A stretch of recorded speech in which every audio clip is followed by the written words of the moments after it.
वाट पाही उभा बेटीची आघाडी कृपाळू तातडी होतावेळ तातडी होतावेळ कृपा करण्यासाठी उभा आहे. उभा असलेला मनुष्य काम करू शकतो, बसलेला मनुष्य करत नाही. आता तुम्ही बसलेले आहेत तरी काम करताय, म्हणजे ऐकणं हे काम चालू आहे, श्रवण ही भक्ती चालू आहे. बसलेले आहेत तरी तुमचं काम चालू आहे, आणि जे उभे आहेत ते त्यांचंही काम चालू आहे, आणि बाकी फक्त चालू आहे. विठ्ठल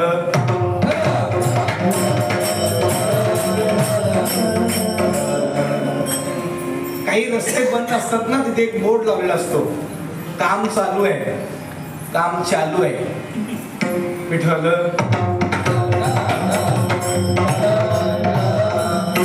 कसं आहे, ते बसलेले असं तरी काम चालू आहे, उभे आहे तरी काम चालू आहे. देव उभा आहे म्हणजे काम चालू आहे. आणखी गंमत सांगतो, लक्षात येईल, सोपं. लग्नाच्या मांडवात जो नवरदेव उभा आहे, बोहल्यावर उभा आहे, त्याचं लक्ष आयरवाल्याकडे आहे, फोटोग्राफरकडे आहे, स्वयंपाकाकडे आहे, मंत्र म्हणणाऱ्या ब्राह्मणाकडे आहे, कोण कोण मित्र आले त्यांच्याकडे आहे, स्वतःच्या मेकअपकडे आहे. कशाकडे आहे? बोलता का? ज्याचं झालंय त्याने तरी बोला. हे तर मी तुला माहित नाही, तुला माहित असेल म्हणजे पुढे लक्ष असतं.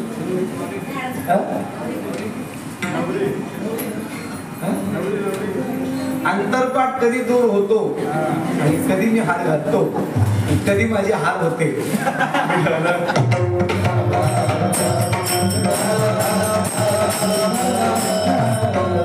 हार घालून तरी कबूल केलं, हारलो मी. इकडे किती आनंद झाला बघा.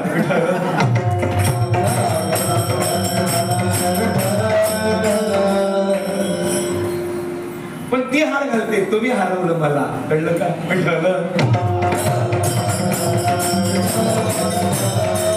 सोडून द्या, मला वाटलंय सगळे भगवान का उभे आहेत याचं चिंतन झालं. का उभे आहेत तर भेट देण्यासाठी उभे आहेत. का उभे आहेत तर पुंडलिकाला वर दिलंय.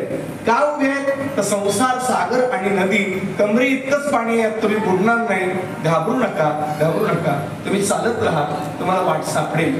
अगदीच अडचण वाटली तर हाक मारा, मी तुमच्यासाठी तयार आहे, असा एक विचार आहे. हा जो परमात्मा पंढरपुरात उभा आहे तो पूर्वी कुठे होता याचं चिंतन आहे. पुंडलिकाच्या भावार्थ गोकुळीहून झाला येता, निज प्रेम भक्ती भक्ता घ्या घ्या आता म्हणत असे, निज प्रेम निज भक्ती भक्ता घ्या घ्या आता म्हणत असे, आता घ्या म्हणत असे म्हणून उभा आहे. विठ्ठला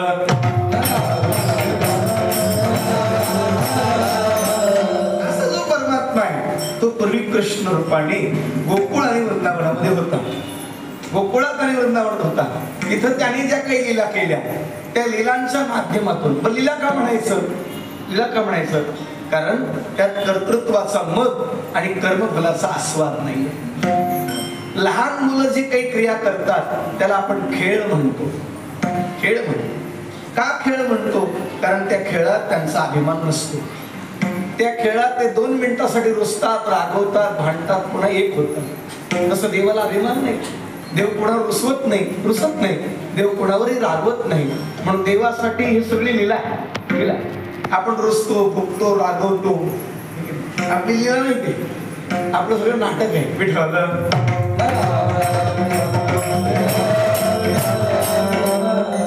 तो जो परमात्मा आहे भगवान श्रीकृष्ण, त्याने ज्या लीला केल्या त्या लीलांचं चिंतन करावं असा नियम आहे. आणि ते लीला सुख देतात. अजून सोपं सांगू, कळलेची नाही झाले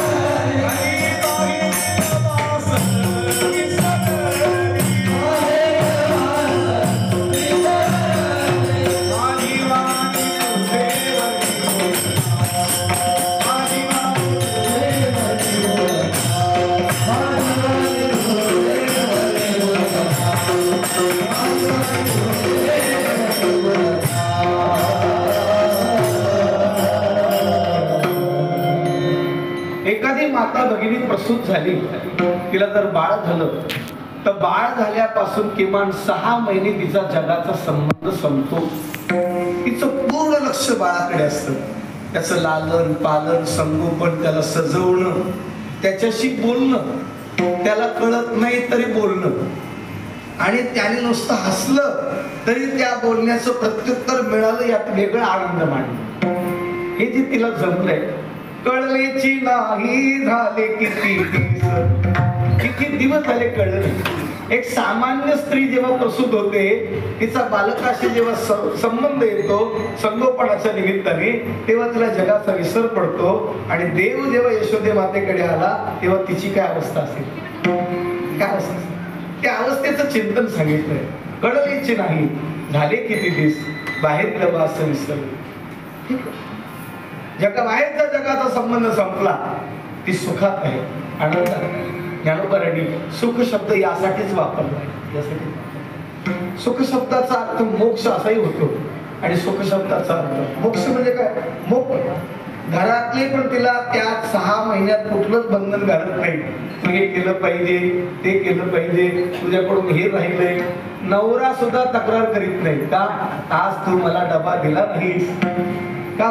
बाळासाठी तिचं लक्ष बाळाकडे आहे, तिचं लक्ष बाळाकडे, तर नवरा तक्रार करीत नाही. नंदबाबांनी पुढे तक्रार केली, सांगा, तक्रार नाही. मग जिथे तक्रार नाही होत, जिथे कामाचा बोजवारा नाही पडत, जिथे अभिमान राहत नाही, जिथे सगळ्यांचा संबंध संपून एका बाळाशी संबंध येतो, तसं तिथे सगळ्यांचा संबंध संपून देवाशी संबंध येतो, ते सुख आहे. यो वै भूमा तत्सुखम नाल्पे सुखमस्ती. कठोपनिषदाने सांगितलं, भूमा नाम आत्मा आणि भूमा नाम व्यापक तत्व. परमात्मा व्यापक आहे, आत्मस्वरूप आहे. एक हरी आत्मा जीव शिव समा. इथे आत्मा, हरी शब्दाचा अर्थ आत्मा केलाय, आत्मा केला, आणि हरी शब्दाचं सुख केलंय. कारण सुख आत्म्यालाच होतं, आत्मस्वरूपाचंच होतं, बाकी कुठल्या पदार्थाचं होत नाही. आज जिलेबीतून सुख होईल, उद्या गुलाबजामातून होईल, परवा लाडूतून होईल, नंतर बासुंदीतून होईल, नंतर डॉक्टरच्या गोळ्यातून होईल.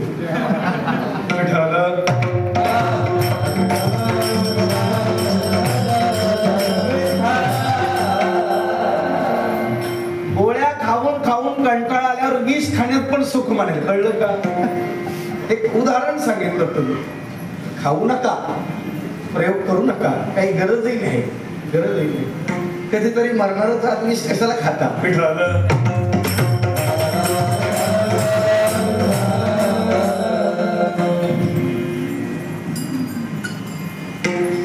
विष खायचं असेल तर काय काय आवश्यकता नाही त्याची. आपलं आयुष्य संपू नका, जसं असेल तसं जगा, किती कठीण असू द्या. अरे फुटपाथवरचे लोक जगतात, तुम्हाला काय हरकत आहे, त्यांचा संसार होतोय, त्यांच्याकडे आयफोन आहे.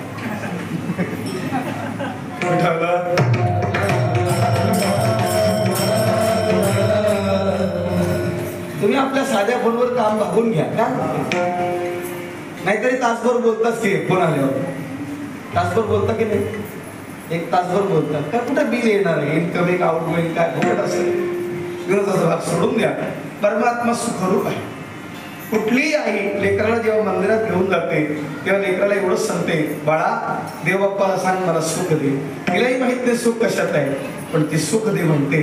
देव सुख देणार एवढं तिला माहित आहे, तिला सुख माहित नाही. आणि सुखाचे 3 प्रकार आहे, एक राजस, दुसरं तामस, आणि तिसरं आध्यात्मिक.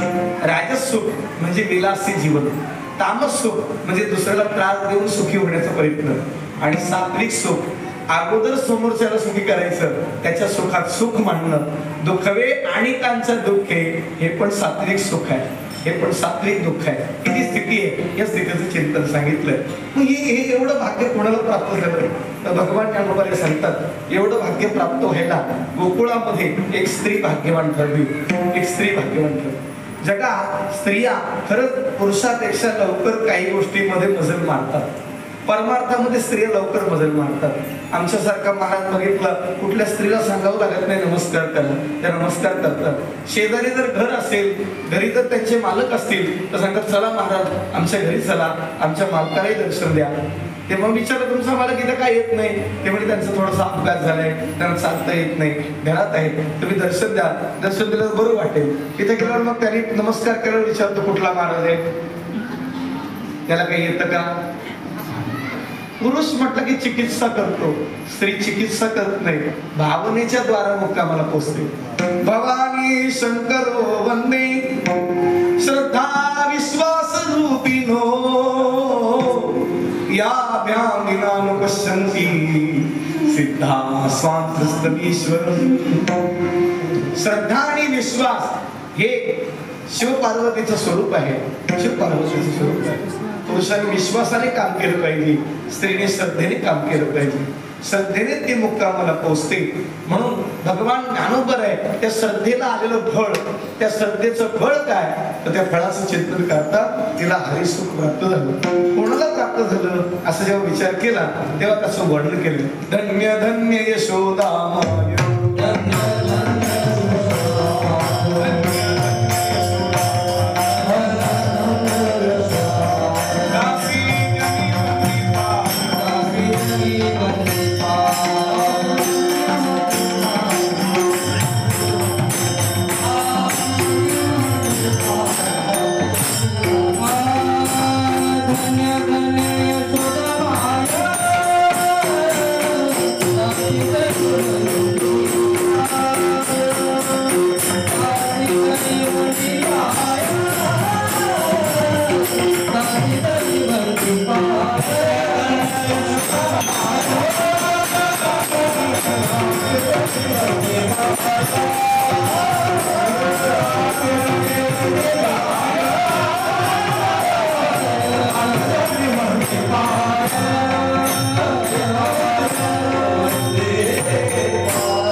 मध्ये बसत सगळं उठा उठा रांगेत बसा, समोर बसा. लवकर सांगायची गरज नाही लागली. सरकार म्हणून तुम्हाला सांगूच नाही. रस्ता बंद करायचा, तुम्हाला रस्ता बंद करायचा.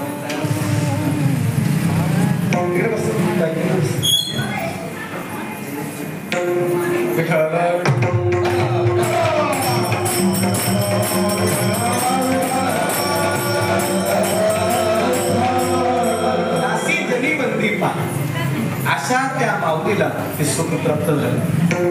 बरं, त्या माऊलीने वसुद्रोण मनुष्य रूपा या स्वरूपामध्ये 7000 वर्ष तपश्चर्या केली. मनुष्य रूपा स्वरूपात तपश्चर्या केली. वारा भक्षण करून, पाला भक्षण करून तपश्चर्या केली. बोलू नका, बोलू नका, बोलू नका.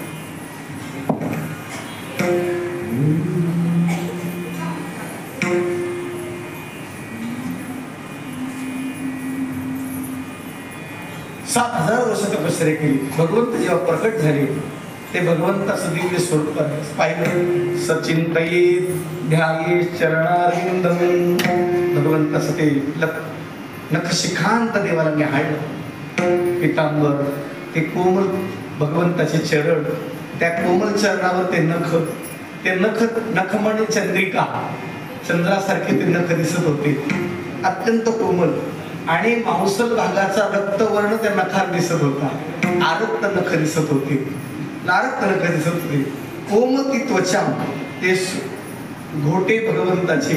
पितांबराचा तो कास, मागचा पुढचा किनार, मेखला, कंबरपट्टा पाहिला, खोल नाभी पाहिली, भगवंताच्या पोटावरच्या 3 रेषा पाहिल्या, आकाशासारखा निळा रंग पाहिला, विस्तीर्ण छाती बघितली, भृगुचरण चिन्ह पाहिलं, कौस्तुभ मणी पाहिलं, श्रीवत्स चिन्ह पाहिलं, भगवंताचे ते विशाल कर्ण पाहिले, ती कुंडल पाहिली, कंठात कौस्तुभ मणी वगैरे पाहिला. हे सगळं पाहून आकाशासारखा निळा रंग, डाळिंबासारखे ओठ आणि प्रसन्न लोचन, ते प्रसन्न उजळे पाहत होते. 4 हात आहेत, 4 हातामध्ये 4 शस्त्र आहेत, शंख, चक्र, गदा, पद्म. तर भक्ताला हे वरदान देण्यासाठी आणि दुसऱ्याला शासन करण्यासाठी. शंखाने एखाद्याला वेदाला लाजवेल एवढं चांगलं बोलणं येईल असं स्पर्श करून ते बोलायला लावतात. कमळाने भक्ताची पूजा करतात.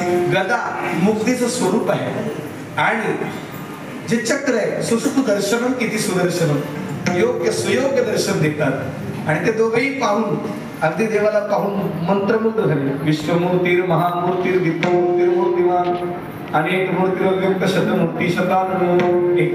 पुन्हा गंमत अशी केली.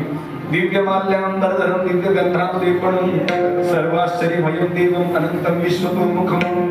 हे अनंत विश्वतो परमात्मा पाहिले, आश्चर्य वाटतं. अरे बापरे, आता काय मागायचंय त्यावेळेस पटकन बोलून गेले, तुमच्यासारखा मुलगा व्हावा, तुम्ही एवढे सुंदर आहात ना, तुमच्यासारखं बाळ व्हावं.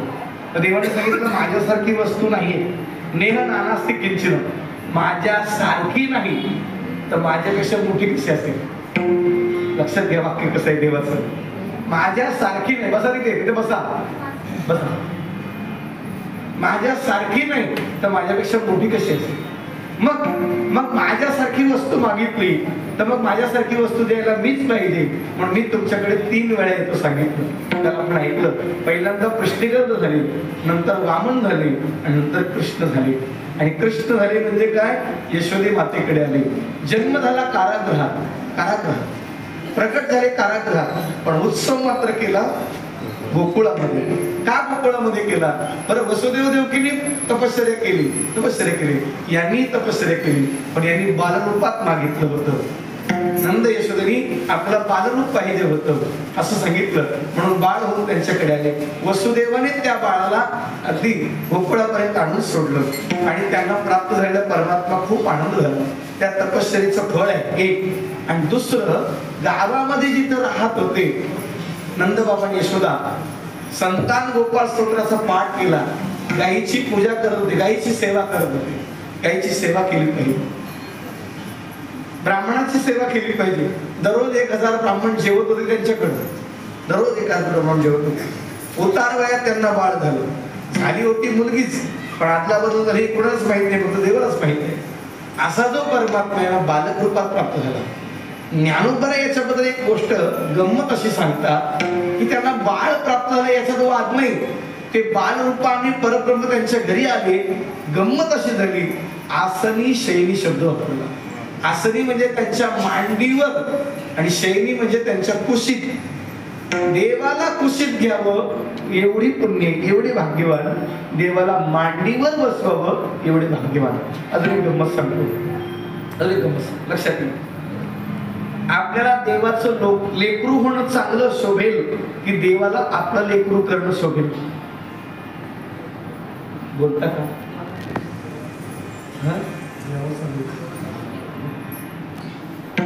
बोला बोला ना, काय बोलले? देवाचं गंमत सांगू तुम्हाला. गमतीत गंमत सांगू, फक्त हिम्मत ठेवा.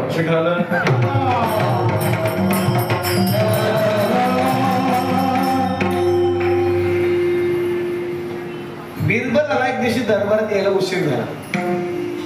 बादशाहाने विचारलं, 3 निरोप झाले, तुम्हाला उशीर झाला? संवादाला कीर्तन सुरू करता काही हिशेब वगैरे? ते म्हणली माझं लेकरू आहे, ते ऐकतच नाही, खूप हट्टी आहे. किती लेकरू आहे तुझं? म्हणले तुझ्याकडे एवढी काय प्रॉपर्टी आहे, माझ्याच पगारावर जगतोस ना, तुझं लेकरू उद्या दरबारात आण, त्याला काय पाहिजे ते दे. बिरबलाने सांगितलं, हुजूर कमीत कमी एवढं तरी लक्षात घ्या, मी तुम्हाला परवडत नाही, माझं लेकरू कसं परवडेल? कोणी सांगितलं? बिरबल आहे. नाही, अरे हिंदुस्थानचा बादशाह आहे, मी घेऊन ये. काही काही लिहितात ना, हिंद के राजा हमारे ख्वाजा. काय तुझ्या बापाचं आहे काय?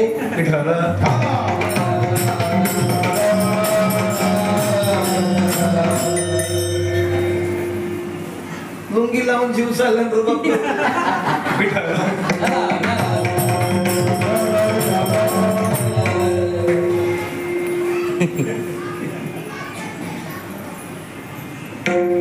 विनोद सोडून द्या.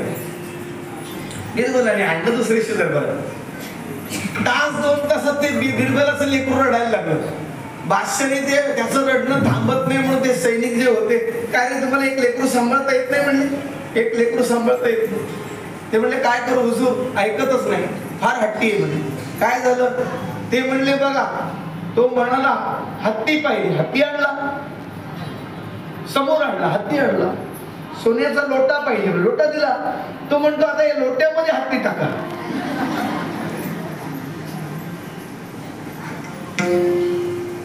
आता हत्ती मावेल एवढा तर लोटा बादशाकडे नव्हता. बादशाने बिरबलाकडे पाहिलं. बिरबल, हे कैसी औलाद पैदा की. त्यांनी सांगितलं ते तुमच्यासारखं नाही, हम 25. ते काही संक्रांतीला जन्माला आले नाही म्हटले. बिरबलाने काम केलं. लाकडी एक खेळण्यातला हत्ती आणला, त्याच्या हातात दिला. बेटा ही हत्ती आहे. आणि मग लोटा दिला. मग तो हत्ती त्या लोटात टाकला. ते बाळ रडायचं कसं. मला सांगायचं आहे, बिरबलाचं लेकरू जर एवढं हट्टी आहे, आपण देवाचं लेकरू होणं परवडेल. देवाला लेकरू केल्यावर परवडणार नाही. देवाने काय मागितलं, काय देऊ शकता सांगता का? राम प्रभू लहान होते, अंगणात गेले, पौर्णिमेचा चंद्र पाहिला आणि चंद्र पाहिजे म्हणून रडायला लागला. आता चंद्र काही देता येईल का? बरं जवळ आहे का ते? तेवढं काही विमाने पण त्यांच्याकडे विमानाचा तुटवडा नव्हता, दशरथाचं राज्य होतं. पण आणायचं कसं काय? चंद्रच पाहिजे म्हटलं. पण मग दशरथाचा पंतप्रधान होता सुमंत्र हुशार होता. त्याने काय केलं, रामाला अंगणात बसवलं आणि रामाच्या मांडीवर आरसा दिला आणि आरशामध्ये चंद्र दिसायला लागला. रामप्रभू टाळी वाजवून हसायला लागले. घरात असा कोणतरी हुशार पाहिजे. उलटे भाषा सांगू का? अजून उलट सांगतो. ज्याला पोराची समजूत काढता येत नाही, त्याला बायकोची कशी समजूत काढता येईल? हा, हे पटलंय तुम्हाला का?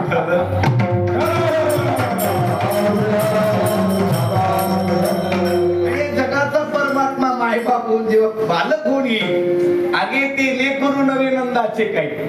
धन्य धन्य यशोदा माय म्हणत असताना दोनदा धन्यता दिली आणि ते आई झाल्या. ते बालक रूपाने त्यांना कृष्ण परमात्मा प्राप्त झाले. मग तो परमात्मा किती दुर्लभ आहे हे अभंगाच्या पहिल्या चरणात.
अहो या आसनाची घडी करता येईल.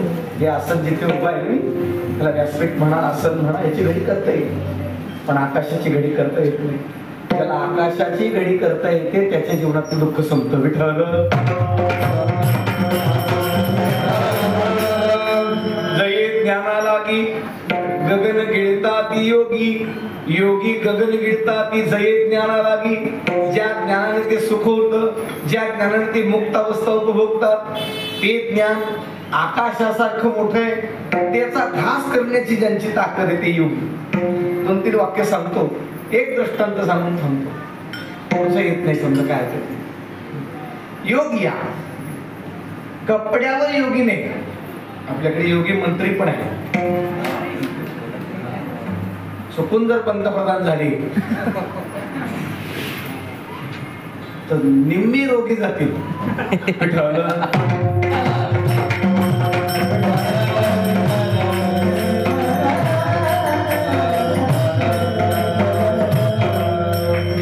कोणाला काय सरकार लावत, ज्याला बसायचं ते तिकडे येऊन बसतील. कोणावर सरकार लोक लावत, एक सरकलं की सगळ्यांची बिलबिल सुरू होते. तिथे आहे तिथे बसावे असते. समोरून या, पुढून पुढे बसायचं तर आधी येत जा, आधी येत जा. इकडे जागा भरपूर आहे. दार ओढून घे.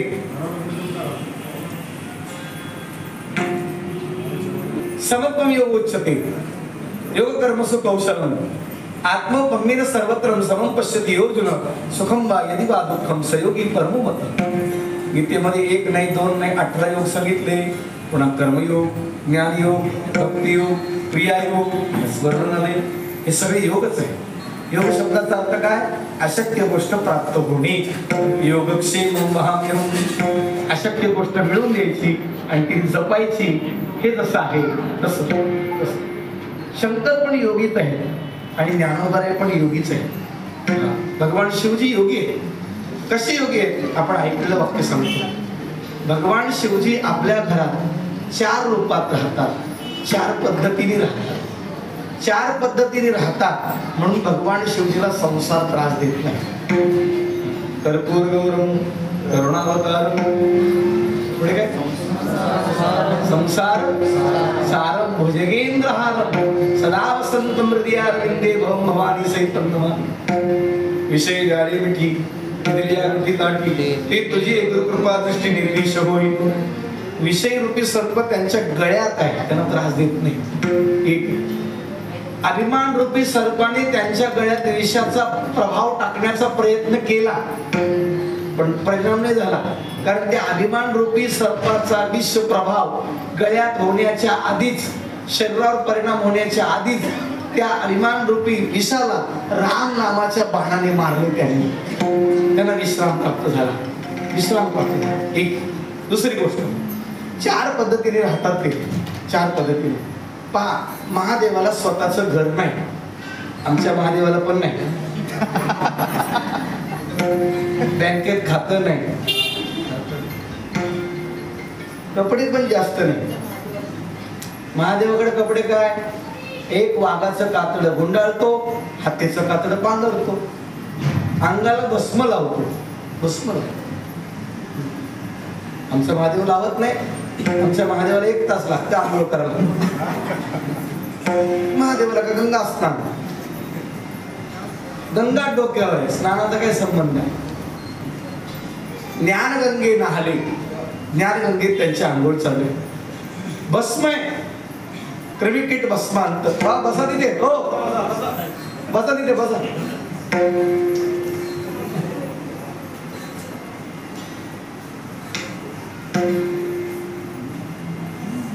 या शरीराची कधीतरी राखच होणार आहे म्हणून रक्षा लावतात. आणि दुसरी कोणती रक्षा लावत नाही, राम रक्षा लावतात. राम रामेति रामेति रमे रामे मनोरमे सहस्रनाम तत्तुल्यम राम नाम वरानने. राम रक्षा लावतात. भिक्षा मागण्यासाठी नरोटी घेऊन फिरतात. बर, गळ्यात मुंडक्याच्या माळा आहेत.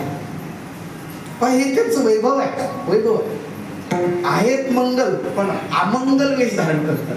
अमंगल वेश धारण करतात. पुन्हा घरी 4 पद्धतीने राहतात. घरी जर त्यांच्या संकाधिक आले तर वेदांतावर प्रवचन करतात.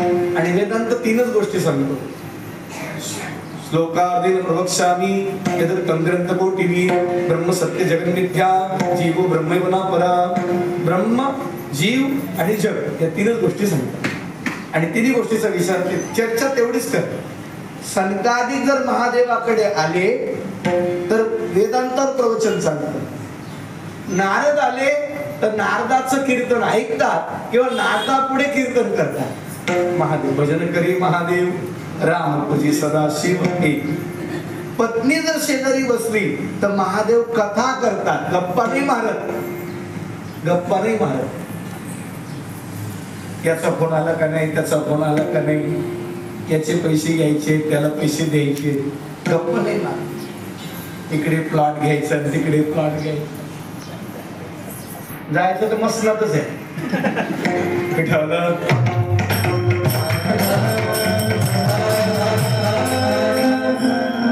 पत्नी महादेवाची सत्संगी आहे. तशी नाथ महाराजांची पत्नी सत्संग करणारी आहे, तशी महादेवाची पत्नी सत्संग करते.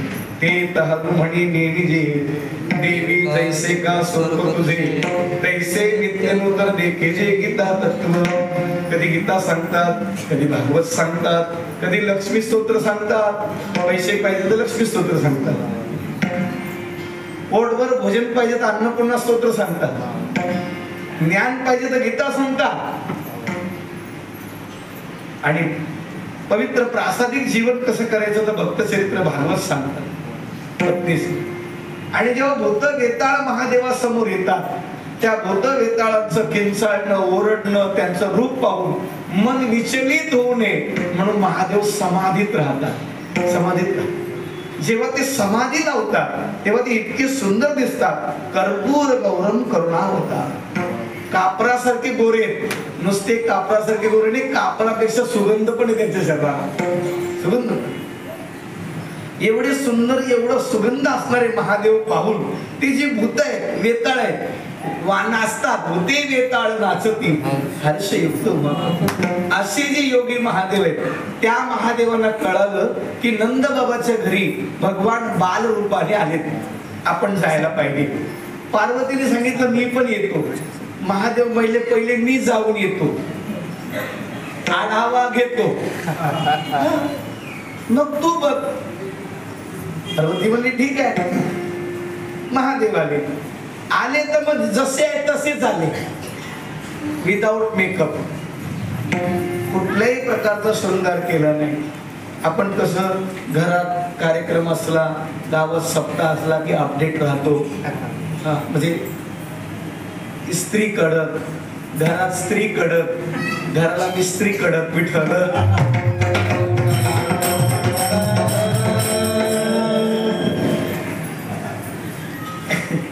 त्याच्या इस्त्रीच्या कपड्यावरूनच कळतं काय येतं ते.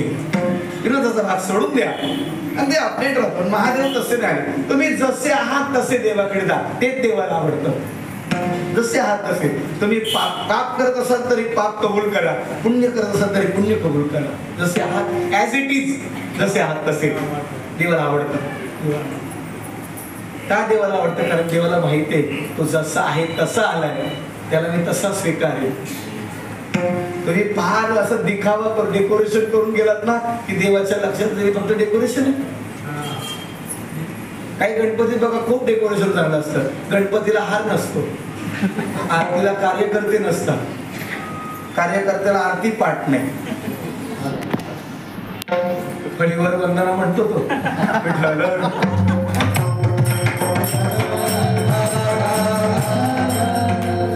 त्याच्याही पुढे गंमत करतो. अच्युतम केशव म्हणतच नाही, अच्युतम केशव म्हणतो तो. देव आरती ओवाळून घेताना म्हणतो एवढा बेसर माझच पाहिलं नाही.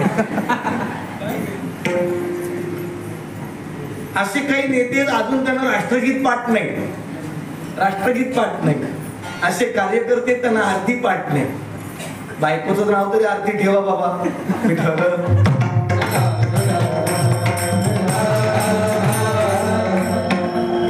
नाहीतरी महिन्यातून एकदा तरी ती सगळ्या खानदानाची आरती करते. ज्याची करते त्याने हो म्हणा. विठ्ठल हे बस बाबा, बस तिथं बस बस.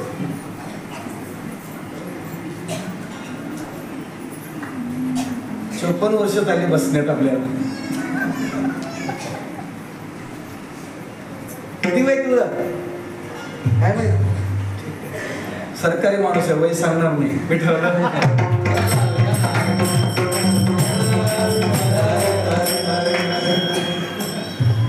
सरकारी माणसं वय सांगत नाही, टेबला खालचं पाकिट सांगत नाही. आणि त्या दिवशी वडप्याला जेवायला बसलो, म्हणजे सुनील भाऊनी दक्षिणा ठेवली ताटाच्या खाली, पाटाच्या खाली. त्याला म्हटलं काय रे सुनील, पाटाखाली ठेवली? हा, तुला टेबला खालून घ्यायची सवय नाही. गपचूप बाजूला झाला विठ्ठल.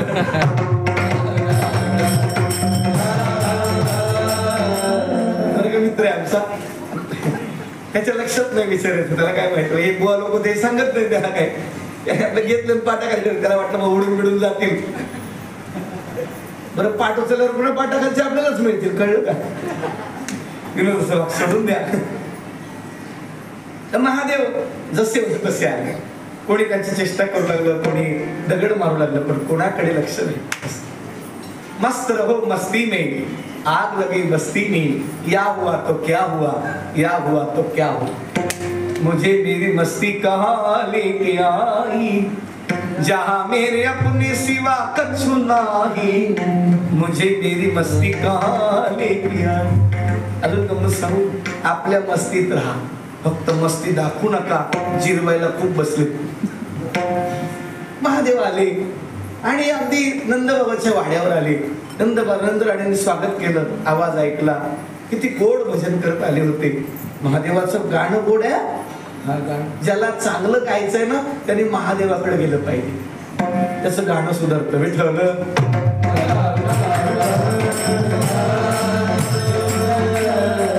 अरे, रावणाने गळ्यातले स्वरतंतू काढून विणा केला आणि 76 थाटामध्ये राग आळवले,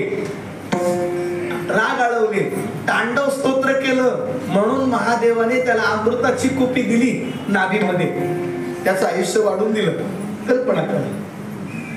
गाणं शिकायचं असेल तर महादेवाकडे जा. संसार चांगला करायचा असेल तरी महादेवाकडे जा. संसार करायचं नसेल, स्मशानात राहायचं असेल तरी महादेवाकडे जा.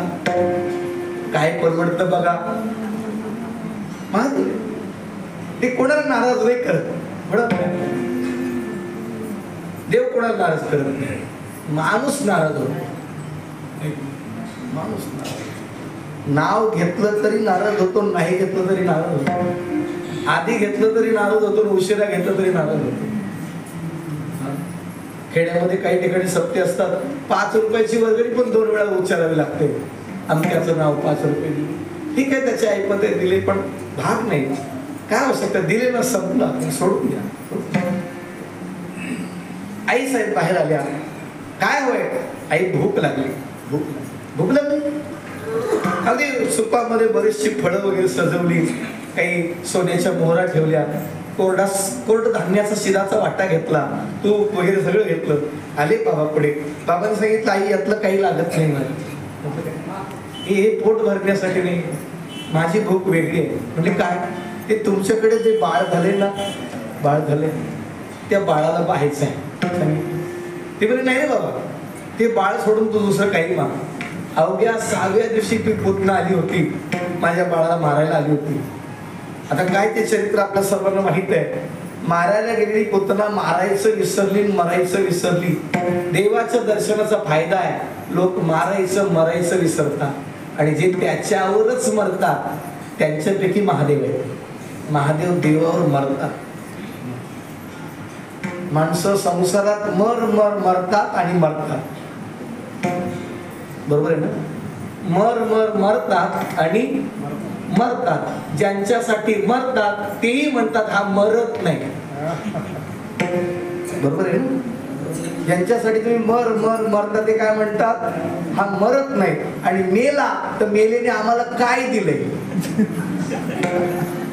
तरी माणसं मरतात. विठ्ठल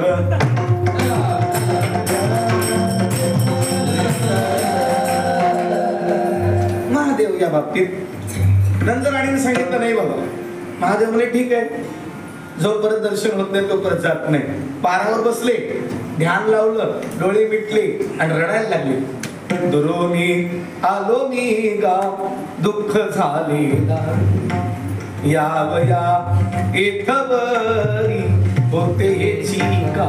खूप लांबून आलो, तुका म्हणे काना,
लागली नाही ना, देवा डोळ्याला भूक लागली.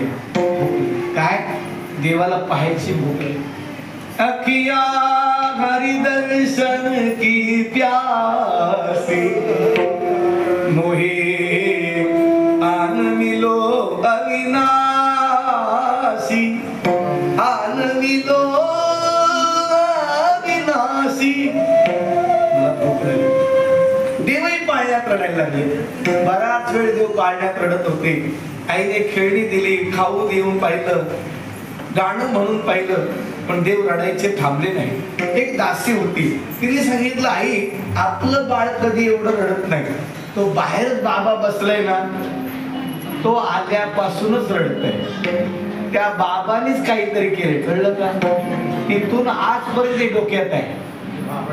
आजपर्यंत काही डोक्यात, बायांच्या डोक्यात तर गेलं नाही, बाईच्या डोक्यात काही करा सप्त होतो, आपोआप सप्त होतो. एखादा दारवाला आला, त्याने सांगितलं, बाई तुमचा हा दरवाजा बरोबर नाही, नवऱ्याच तोडायलाच लागेल दादा.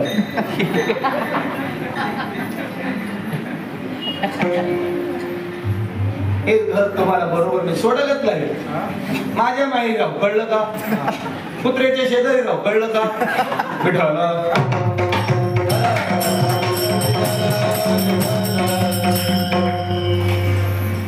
कुत्र्याची बिस्किट खाऊ कठीण आहे. आई म्हणजे बरोबर. आई रावत गेली, बाबा समाधीत होते, हलवलं जात, बाबा माझं लेकरू रडतंय, मी काय करू? नाही नाही, तुम्ही बसल्यापासून रडत, त्याचं रडणं बंद करा. ते बाबा पण हुशार होते. तेव्हा म्हणजे मी काय असा बसा बाबा नाही, मला रडण्याचा मंत्र इथून टाकता येतो, पण बंद करण्याचा मंत्र समोर आणावं लागतं. ते भगत लोक सांगतात, इकडे घेऊन या, मला माहिती आहे त्याला काय झालं, तिथूनच बंदोबस्त करणं, इकडे त्याला घेऊन या. आईने सांगितलं आणते, पण 10 फुटावर, 10 फूट घेऊन तर या. सुंदर मखमली वस्त्रात सजवलं देवाला, घेऊन आले. बाबा शिवजी त्यांनी पाहिलं भगवंताला आणि देवाने टाळी वाजवली. देवाने टाळी स्वागत केलं. कोण आहे? महान भक्तराज आहेत, महात्मा आहेत. महादेव महादेव पाहता पाहता नाचायला लागले. जटाकटा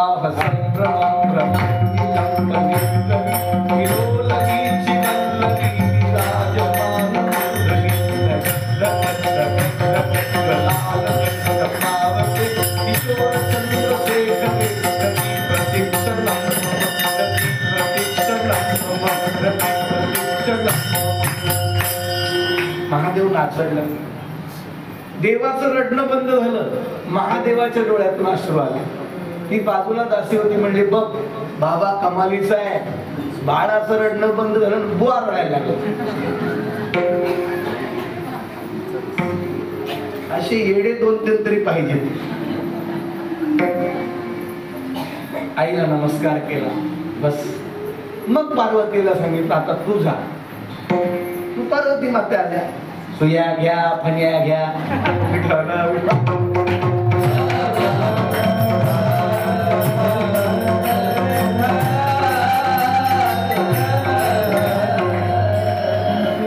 तशी झाली ना, खोटं नाही ते.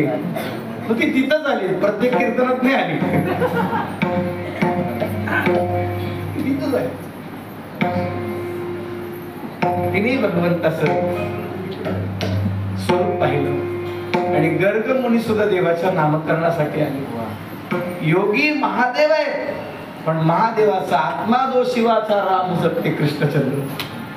आणि मुनी ज्याचं मनन करतात, नारद मुनी मनन करतात, गर्ग मुनी चिंतन करतात. ज्यांनी गर्ग संहिता लिहिली, राधा मातेचं चरित्र लिहिलं आणि भगवान श्रीकृष्णाचं वर्णन केले. एक कार्यार्थमागत्यम कोटी कार्य चकार. एका कामासाठी आले पण हजारो कामं करतात, असा माझा परमात्मा आहे. गर्ग मुनी आहेत, पण ज्या मुनीचं लक्ष परमात्मा आहे, ज्याने ग्रंथ लिहून महादेव गुंती जाणून स्मशाने वास केला, या लागी राज्य त्यातून ईशाने गुंती जाणून स्मशाने वास केला. घर सोडलं. ही जी लंका आहे ना, ती महादेवाची होती. महादेवाने वास्तुशास्त्राला रावणाला बोलवलं. रावणाने वास्तुशांतीचे मंत्र इतके चांगले म्हटले. रावण चांगला मांत्रिक होता, चांगला ब्राह्मण होता, चांगला आवाज गोड होता, सगळं चांगलं होतं. काही माणसं खूप गोड गातात, खूप चांगलं राहतात, पण सगळं लक्ष सीतावर असतं. भाताच्या कुणाचं भाताच्या शेतावर, म्हणून कसं रावणाचं लक्ष सीतेवर होतं, म्हणून बिघडलं. ते इतके चांगले मंत्र म्हटले वास्तुशांतीचे. महादेव म्हणाले काय दक्षिणा देऊ? ते म्हणे तुम्ही काय देऊ शकता? ते म्हणे तू मागशील ते देतो. म्हणे बा काय मागायचं ते? ते म्हणे ज्या घराची वास्तुशांती केली ते घरच द्या, देऊन टाकू. तुम्ही कधी पण प्रयोग करून बघा. आता जिच्यासाठी एवढी लंका बांधली, त्या पार्वतीच्या समोर महादेवाने ती लंका रावणाला दिली. तिला किती बरं वाटलं असेल सांगा. तुम्ही तुमच्या बायको समोर एखादी चांगली साडी शेजारीला द्या, बहिणीला द्या, भाचीला द्या, म्हातारीला द्या, घरातल्या. तुम्हाला काय वाटतंय? तुम्हाला काय वाटतं? संक्रांत 15 तारखेला देईल. त्या क्षणापासून आई माझी वाघावर बैसली.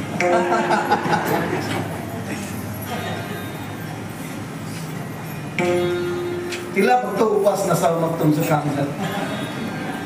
विनोद नाही सांगत मी, कल्पना. महादेवाने लंका दिली, पार्वतीच्या लक्षात आलं ही जाळी तरच गप्प बसली. मग ती मारुतीची शेपटी होऊन गेली आणि लंका जाळी. विठ्ठल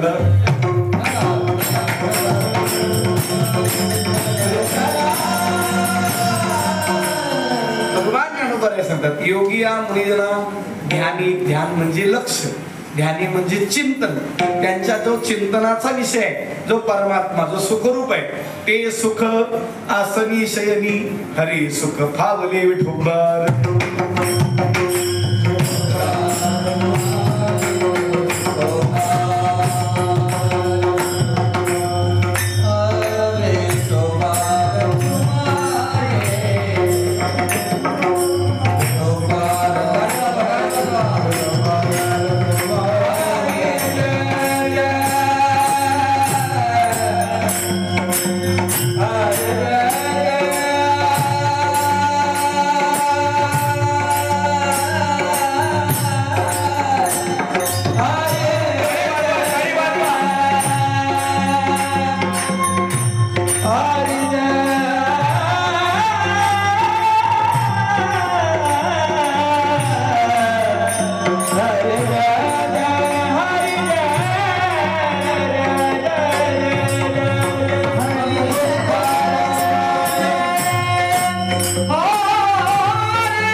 कीर्तन आपलं झालेलं आहे.